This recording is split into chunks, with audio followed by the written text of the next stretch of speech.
की महाराष्ट्राच्या जनतेचा प्रक्षोभ हा आता सरकारवर झालेला आहे आणि तो प्रकट करण्याचं काम महाराष्ट्रात. तर मंडळी, तुमचं मत काय याच्या आणखीन एक नवीन भागात तुमच्या सर्वांचं स्वागत आहे. तर सध्या तुमच्या सर्वांचे आवडते नेते जयंत पाटील यांनी महाराष्ट्राच्या जनतेच्या समर्थनात वेगळा जोश दाखवलेला आहे. तर चला पाहूयात नक्की जयंत पाटील म्हणलेत तरी काय. पण 1 तारखेला की महाराष्ट्राच्या जनतेचा प्रक्षोभ हा आता सरकारवर झालेला आहे आणि तो प्रकट करण्याचं काम महाराष्ट्रातले सगळे शिवप्रेमी 1 तारखेला करणार आहेत. आणि म्हणून या ठिकाणी मुंबईला खुद्द स्वतः शरद पवार साहेब, उद्धव ठाकरे साहेब आणि काँग्रेसचे नेते हे एकत्रितपणाने या मोर्चात सहभागी होणार आहेत. आता यावरती तुमची काय मत आहेत हे जाणून घेऊयात. मराठा किंग यांचं असं म्हणणं आहे शरद पवार यांनी माफी मागावे. त्याचबरोबर त्यांनी रायगडाची व्हिडिओ सुद्धा दाखवले.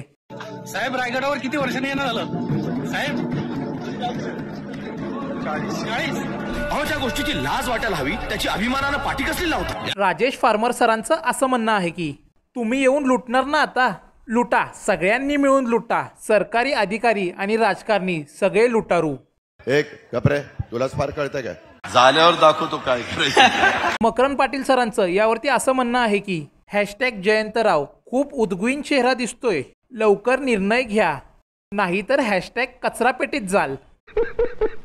साला ये दुख काय खत्म नहीं होता बे. आता यावरती हिंदू सरांचं असं म्हणणं आहे की निवडणुकीत दिसले आम्हाला कोणाचा कोणावरती रोष आहे. असे तुम्ही सर्व राजकारणी फक्त निवडणूक येताच एकमेकांचे नामधारी वैरी होतात आणि निवडणूक संपल्यावरती एकाच ताटात बसून एकत्र खिचडी खाता.